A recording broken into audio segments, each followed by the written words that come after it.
काशीपुर जंगल में बाजों का आतंक दिन पर दिन बढ़ता ही जा रहा था। बाजों के गुट अक्सर अंधेरे में अकेले पक्षियों को अपना निशाना बनाते थे।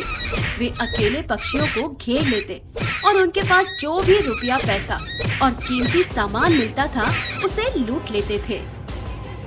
एक दिन रिंकी चिड़िया सोनू कबूतर से कहती है, देखिए ना जी, हमारा बेटा पिंटू तो अब हमारी बात बिल्कुल ही नहीं सुनता है।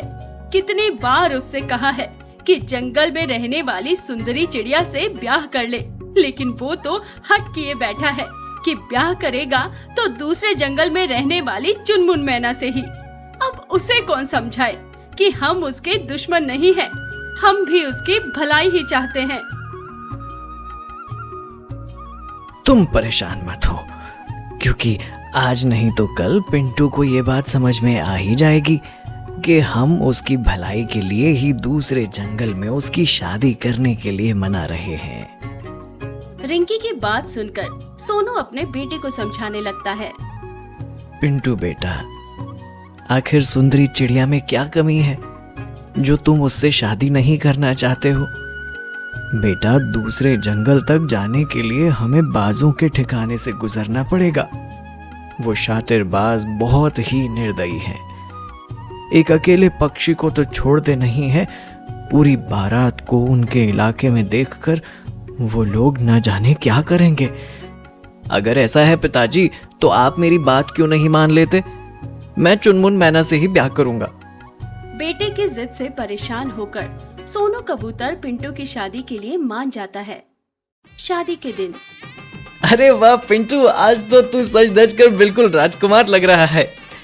हाँ, मेरा बेटा कोई किसी राजकुमार से कम है क्या? मैंने अपने बेटे के लिए पूरे 2 लाख का हार बनवाया है और अपनी बहू चुनमुन के लिए भी लाखों के जेवर और कपड़े लिए हैं। इतनी धूमधाम से अपने बेटे का ब्याह करूंगी कि सब देखते रह जाएंगे। इसके बाद सारे बाराती नाचते गाते चुनमुन के यहाँ जाने के लिए निकल पड़ते हैं। देखो लड़कों, ज्यादा हो हल्ला नहीं करते, आगे बाजों का इलाका है। अगर उन्हें भनक लग गई तो ना जाने क्या होगा। मेरा तो दिल बैठा जा रहा है। अरे सोनू भाई, आप क्यों घबराते हैं? हम कोई अकेले थोड़ी जा रहे हैं जो बाज आकर हमें यूं ही लूट लेंगे। अरे पूरे जंगल के पक्षी एक साथ बारात लेकर जा रहे हैं। इतनी आसानी से वो हमारा सामना नहीं कर पाएंगे। आप निश्चिंत रहिए और खुशी खुशी अपने बेटे की बारात लेकर चलिए, कुछ नहीं होगा।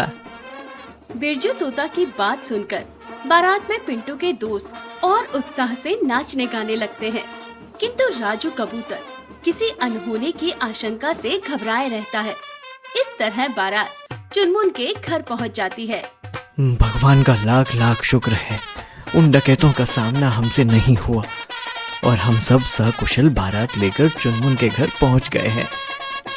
अब बस जल्दी से विवाह संपन्न हो जाए और हम अपनी बहू को लेकर अपने घर पहुंच जाएं।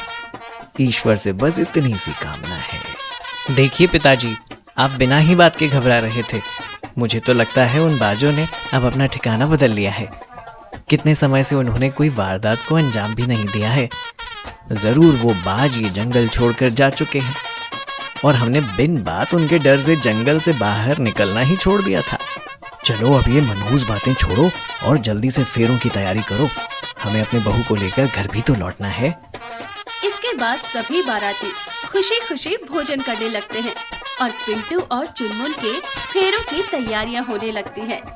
कुछ देर बाद जब पिंटू और चुनमुन के फेरे पड़ रहे थे, तभी अचानक से शादी में अफरा तफरी मच जाती है।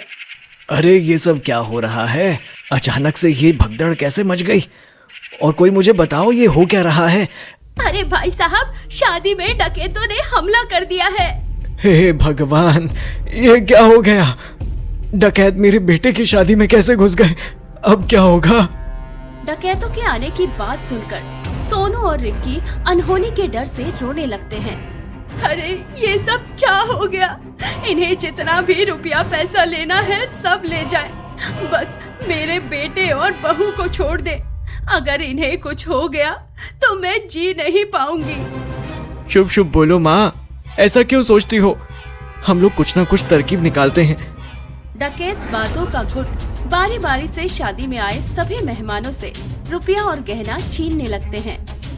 अरे ओ बुढ़िया, सुना है अपने बेटे बहू के लिए लाखों रुपए के हीरे जवाहरात बनवाए हैं। चल सारा माल निकाल कर मेरे हवाले कर, वरना इन गहनों के साथ साथ तेरे बहू बेटे को भी यहाँ से ले जाऊंगा। तुम्हें जितना भी रुपया पैसा लेना है सब ले जाओ, लेकिन मेरे बेटे को कुछ मत करना। भगवान के लिए हमारे सारे बारातियों को सकुशल छोड़ दो। अरे अगर सबको सकुशल छोड़ देंगे तो हम डकैत कैसे कहलाएंगे? चल बुढ़िया, सारा माल निकाल और साइड में हो, हमें अपना काम करने दे। डकैत सारा माल इकट्ठा करके लौट रहे होते हैं, तभी वहाँ पुलिस आ जाती है। पुलिस को देखकर डकैत बाज घबरा जाते हैं। तभी बिरजू तोता मौका पाकर वहाँ से भागने लगता है। अरे बिरजू, तुम कहाँ भाग रहे हो? असली कमाल तो तुम्हारा ही है। तुम भी भाग जाओगे तो सबको असलियत कौन बताएगा? अरे ये कैसी बात कर रहे हो पिंटू, मैंने कुछ नहीं किया। देखो ना, इन बाजों ने तुम्हारी शादी में डाका डालने की कोशिश की, तो इन्हें गिरफ्तार करवाओ। मेरे पीछे क्यों पड़े हो? तुम खुद बताते हो या मैं तुम्हारी असलियत बताऊं? इसके बाद बिरजू तोता रोते हुए पूरी कहानी सुनाने लगता है। मैं ही इन डकैत बाजों का खबरी हूँ। मैंने ही इन्हें समय से पहले आकर खबर दी थी कि जंगल के रास्ते से आज कोई पक्षी गुजरने वाला है। मैं ही इन्हें समय से पहले आकर खबर देता था कि जंगल के रास्ते आज कोई पक्षी गुजरने वाला है, और फिर ये आकर उन्हें लूट लेते थे। आज जब मुझे पता चला कि पिंटू की बारात उसी रास्ते से जाने वाली है और पिंटू की शादी के लिए हीरे जवाहरात बनवाए गए हैं, तो मैंने जाकर डकैतों को खबर कर दी। लेकिन पुलिस के आने से हमारा सारा प्लान उल्टा पड़ गया। अब समझ में आया माँ कि मैं चुनमुन से शादी करने के लिए क्यों जिद कर रहा था। मैं जंगल पुलिस में अंडर कवर एजेंट हूँ। दरअसल मैं डकैतों के गुट का पर्दाफाश करना चाहता था, और मुझे खबर मिली थी कि हमारे ही जंगल में कोई पक्षी इनकी मदद करता है। इसीलिए मैंने चुनमुन से शादी करने की जिद की, और चुनमुन इस बात के लिए खुशी खुशी तैयार हो गई। पिंटू की सूझबूझ की सभी पक्षी तारीफ करने लगते हैं, और उस दिन के बाद से जंगल से डाकुओं का आतंक खत्म हो जाता है।